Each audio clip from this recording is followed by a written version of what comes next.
Hello. In this video, we will explore how the aggregate demand, aggregate supply framework is related to the business cycle. This diagram shows a typical business cycle.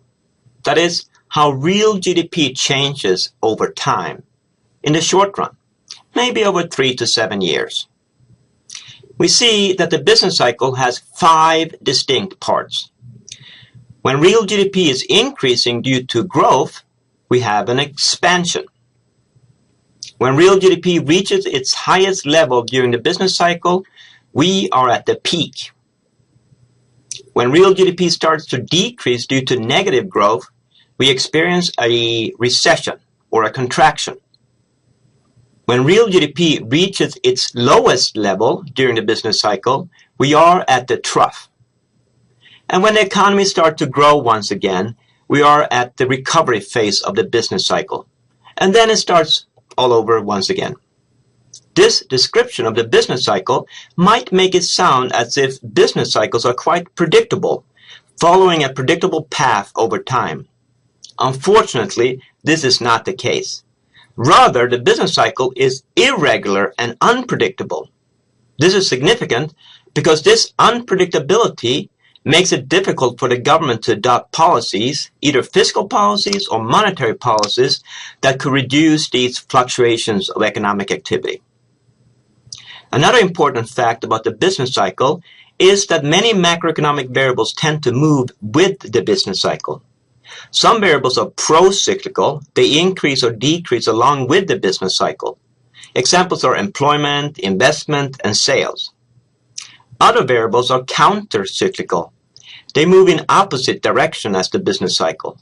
As the total economy expands, these variables fall, like unemployment. In addition to output, the variables that we are the most interested in are the unemployment rate and the inflation rate, which, by the way, tend to be inversely related to each other in the short run. That is, there is a trade-off between unemployment and inflation in the short run. This diagram illustrates the relationship between the fluctuations of real GDP, as seen in the business cycle, and the rates of unemployment and inflation. We see here that the unemployment rate is counter-cyclical, while the inflation rate is pro-cyclical. That is, as the economy expands, the unemployment rate tends to decrease, while the inflation rate tends to increase.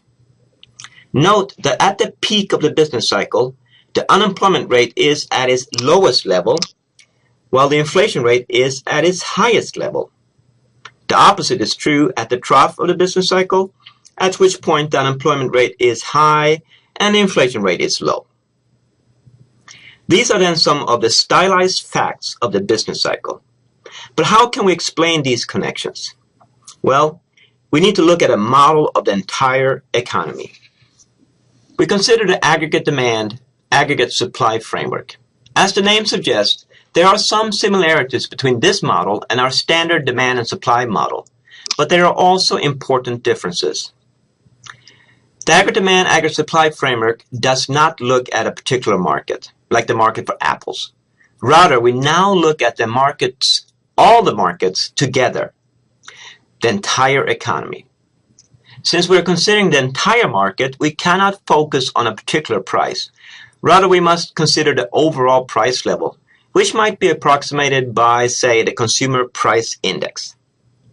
Similarly, our quantity variable must now include all goods and services produced, which is why we consider real GDP as our measure of quantity. The aggregate demand, aggregate supply framework consists of 3 curves. The long-run aggregate supply, LRAS curve, the short-run aggregate supply, SRAS, and the aggregate demand, AD curve. The long-run aggregate supply curve describes the long-run output level when unemployment is at its natural level. We call this level of output the natural level of output. The natural level of output does not depend on the price level, because in the long run, the price level will always adjust to make aggregate demand equal to aggregate supply and the natural level of output. Instead, the natural level of output is determined by the same factors that determine our standard of living and economic growth, namely all the factors that allow us to produce output, such as technology, physical capital, human capital, natural resources, and labor, while still realizing that not all labor will be working because of the natural rate of unemployment. The long-run aggregate supply will shift to the right if the economy obtains more resources or better technology. That is, the long-run aggregate supply curve shifts to the right when the economy experiences economic growth. Right now, we are more interested in the short run, and in the short run, the long-run aggregate supply curve will remain constant, and instead we will focus on the short-run aggregate supply curve and the aggregate demand curve. The short-run aggregate supply curve shows how the quantity of output produced depends on the price level. As might be expected, firms will produce more goods and services when prices increase. This positive relationship between the price level and output can be explained by the sticky wage theory and the sticky price theory, but we will not pursue them right now. The short-run aggregate supply curve will shift for the same reasons as the long-run aggregate supply curve, plus when there is a change in inflation expectations. Okay, the aggregate demand curve will be very important to our short-run story. The aggregate demand curve shows how quantity demanded depends on the price level. As expected, economic agents will tend to demand more goods and services as prices fall. This inverse relationship between quantity demanded and the price level can be explained by the wealth effect, the interest rate effect, and exchange rate effect, but we will not pursue them right now either.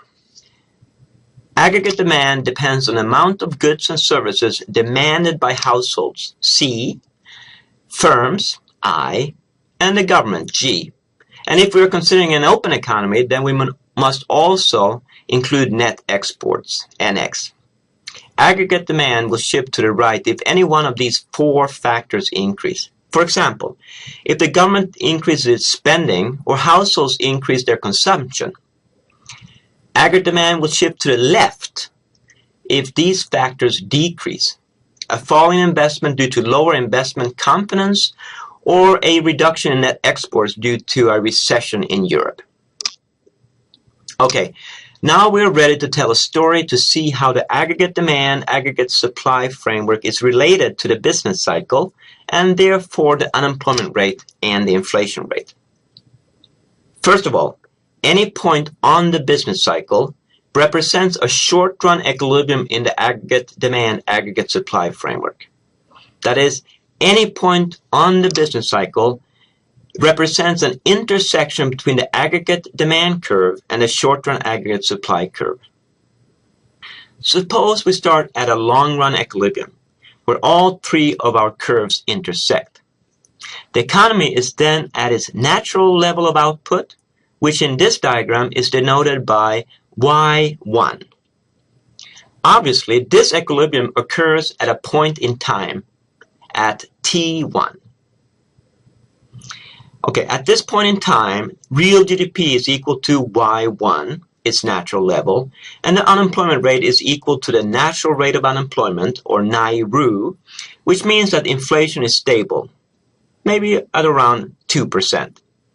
All these points can be seen in these four diagrams, respectively. Next, suppose something happens in time period T2 that increases aggregate demand. Maybe investor and consumer confidence increase, which lead to higher levels of investment and consumption, as can be seen in the aggregate demand equation shifting to the right. Whatever the source of the increase, when the aggregate demand curve shifts to the right, we will have a new short-run equilibrium at Y2, which is higher, and we will also have a higher price level. But the higher output level requires more workers so that unemployment and especially the rate of unemployment will fall, as can be seen in the third diagram. Of course, the increase in the price level meant that prices rose, that is, the rate of inflation increased, which can be seen in the fourth diagram. In the long run, the aggregate demand curve will shift back to equilibrium at the natural level of output. This can happen either because prices adjust to make it so, or because the government intervenes by adopting some contractionary policy. The government could either do a contractionary fiscal policy, like raising taxes or reducing its expenditures, or actually the central bank could raise the interest rate. So at time T3, we will be back where we started, at the natural level of output. Next, suppose that something happens in time T4 that reduces aggregate demand. Maybe firms and households decide to cut back on their spending for some reason, or perhaps there is a recession abroad that reduces the nation's exports. In either case, the result is a fall in both output to Y4 and the price level. The drop in output leads firms to reduce their workforce. They lay off workers, which of course reduces employment and increases the rate of unemployment, as can be seen in the third diagram. The fall in the price level means that prices either fell or increased slower, both of which implies that the rate of inflation became lower, as can be seen in the fourth diagram. Over time, the economy once again returns to long-run equilibrium at the natural level of output, Y2. The reason is, once again, either a price adjustment or a government policy. In this case, the government would adopt an expansionary policy, either expansionary fiscal policy, like reducing taxes or increasing government expenditures, or an expansionary monetary policy, like a decrease in the interest rate. Okay, what have we now achieved? Well, we have actually traced out our first business cycle. This business cycle can be seen in the second diagram right here. We have also seen that these fluctuations of output, fluctuations of real GDP, are associated with counter-cyclical movements of the unemployment rate and pro-cyclical movements of the inflation rate, as can be seen in the third and fourth diagrams on this page. Well, I hope this exercise has been somewhat helpful. Thank you for watching.